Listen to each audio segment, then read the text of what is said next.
Salam, jumpa lagi dengan saya Virbum Veritatis melalui beberapa video ringkas secara serial ke depan.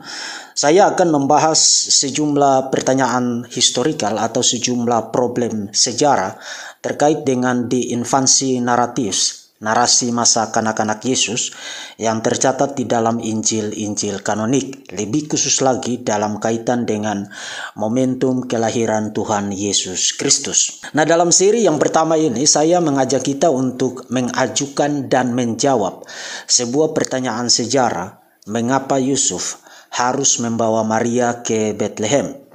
Pertanyaan itu bisa kita ajukan berdasarkan pembacaan terhadap Lukas pasal 2 ayat yang pertama sampai dengan ayat yang kelima sebagai konteksnya.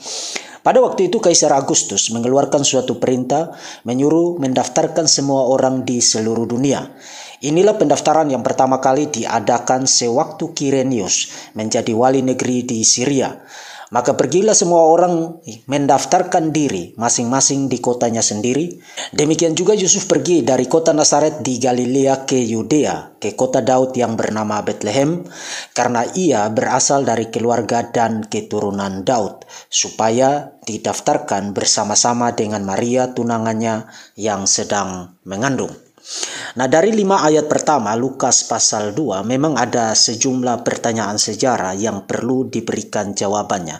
Misalnya pada ayat pertama, apakah yang dimaksudkan Lukas ketika dia mencatat bahwa perintah mengenai sensus itu dilakukan untuk mendaftarkan semua orang di seluruh dunia? Apakah seluruh dunia di situ secara literal berarti benar-benar seluruh dunia? Kemudian yang paling serius adalah apa yang tercatat di dalam ayat yang kedua ketika Lukas menulis, inilah pendaftaran yang pertama kali diadakan sewaktu Kirenius menjadi wali negeri di Syria. Nah, problem sejarah terkait dengan Kirenius di sini akan saya bahas dalam satu video tersendiri. Dan yang ketiga, di dalam ayat 5 dikatakan supaya didaftarkan bersama-sama dengan Maria, tunangannya yang sedang mengandung. Nah, lontaran Lukas di dalam ayat 4 dan ayat 5 yang mendorong kita untuk harus mengajukan pertanyaan, mengapa Yusuf membawa Maria ke Bethlehem? Pertanyaan itu tidak dimaksudkan untuk dijawab secara teologis. Secara teologis, kalau orang Kristen ditanya, mereka bisa saja menjawab karena sudah dinubuatkan bahwa Yesus Sang Mesias akan lahir di Bethlehem. Maka melalui kontrol dan kedaulatan mutlaknya, Tuhan mengatur segala sesuatu sehingga bertepatan dengan sensus itu, Yusuf mendapatkan occasion, alasan untuk membawa Maria ke Bethlehem. Meskipun kepada Yusuf tidak pernah diberitahukan bahwa Yesus akan lahir di Bethlehem sebagai penggenapan dari nubuat perjanjian lama. Dan tentu saja sekali lagi itu adalah jawaban yang sah dan saya tidak menyalahkan jawaban itu. Tetapi sekali lagi kita harus membedakan antara pertanyaan yang menuntut jawaban teologis dengan pertanyaan yang menuntut jawaban historikal. Pada kesempatan ini kita akan lebih condong untuk memberikan jawaban secara historikal. Dan untuk jawaban historikal itu kita harus mulai dengan mempertimbangkan situasi historikal pada masa itu. Kita harus ingat bahwa kepergian Yusuf bersama dengan Maria ke Bethlehem secara historikal dilakukan karena adanya kegiatan sensus yang diperintahkan oleh Kaisar Agustus, seperti yang tadi kita sudah baca.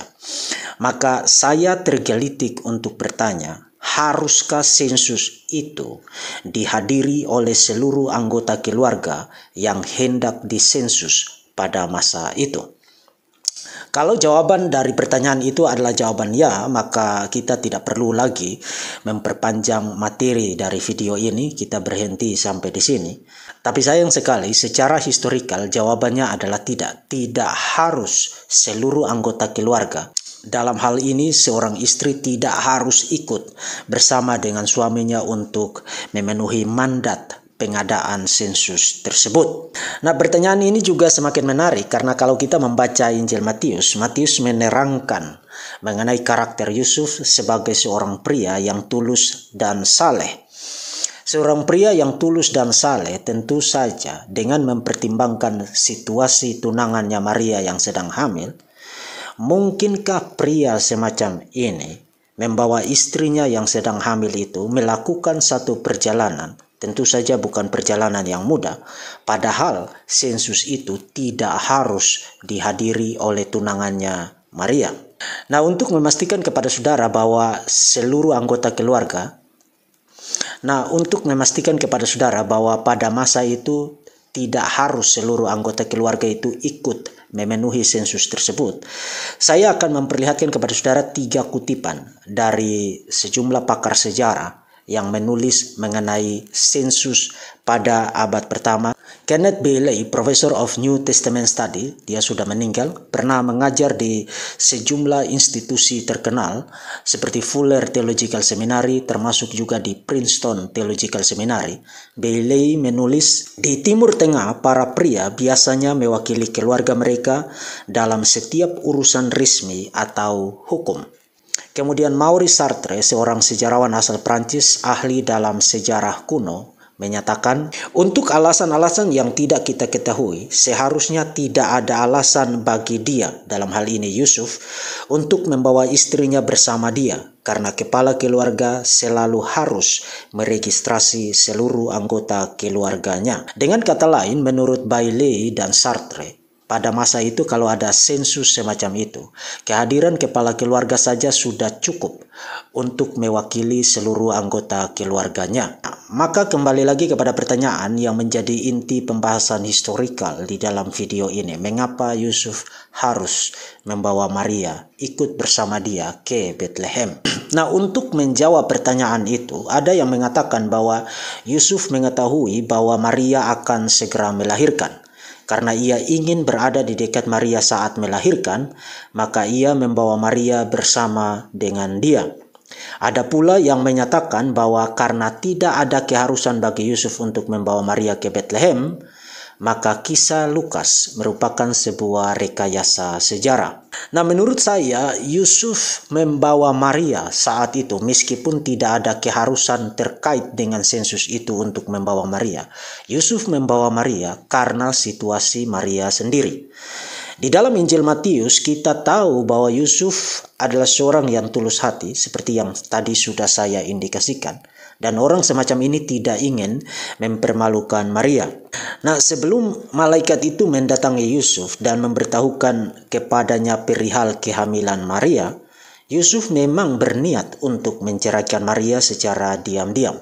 Dia tidak ingin situasi Maria terekspos ke publik, sebab bila berita kehamilan di luar nikah itu terekspos ke publik, maka Maria akan berhadapan dengan hukuman lemparan batu menurut tradisi Yahudi pada masa itu.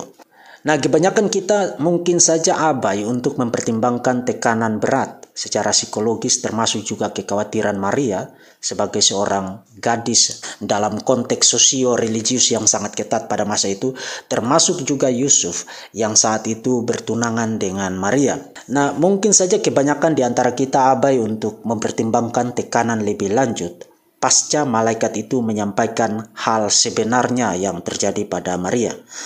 Kita seakan-akan langsung merasa tenang. Oh, malaikat sudah membereskan itu dan kita tinggal tunggu kapan Yesus dilahirkan. Tetapi ingat, Yusuf dan Maria hidup di dalam satu konteks masyarakat, satu konteks sosial budaya, sosial keagamaan yang sangat ketat. Apakah mereka dengan semudah itu dapat mengabaikan pandangan publik apabila publik tahu bahwa Maria telah hamil sebelum dihampiri oleh Yusuf? Nah, dengan mengingat akan hal itu, jangan sampai saudara membaca Lukas pasal 2 ayat 1-5 lalu berpikir bahwa Yusuf membawa Maria ke Bethlehem karena diharuskan oleh sensus itu. Jadi saudara tidak boleh membaca Lukas pasal 2 ayat 1-5 lalu berkesimpulan bahwa sensus itulah yang mengharuskan Yusuf membawa Maria bersama-sama dengan dia ke Bethlehem. Sensus itu tidak mengharuskan Maria untuk ikut bersama dengan Yusuf. Yusuf membawa Maria ikut bersama dia ke Bethlehem untuk memenuhi sensus itu? Sangat mungkin karena tanggung jawabnya sebagai seorang pria yang baik, yang tulus hati, dan yang ingin menjaga reputasi Maria, termasuk melindungi Maria, membawa Maria bersama dengan dia ke Bethlehem untuk menjauhkannya dari tekanan publik. Nah, sampai di sini kita melihat dimensi yang sangat kaya dari narasi yang sederhana ini. Secara vertikal kita tahu bahwa Tuhan mengontrol sejarah dan mengatur segala sesuatunya untuk terjadi memenuhi tujuan dan rencananya, termasuk menggunakan peristiwa-peristiwa sejarah pada masa itu untuk menggenapkan janji nubuat yang ada di dalam Perjanjian Lama bahwa Mesias akan dilahirkan di Bethlehem. Tapi pada level horizontal kita sedang melihat satu sosok anak manusia bernama Yusuf yang sedang memperlihatkan karakter baik dan tulus hatinya, yang menggunakan kesempatan itu bukan hanya untuk menjaga reputasi Maria, melainkan juga untuk melindungi Maria dari tekanan publik.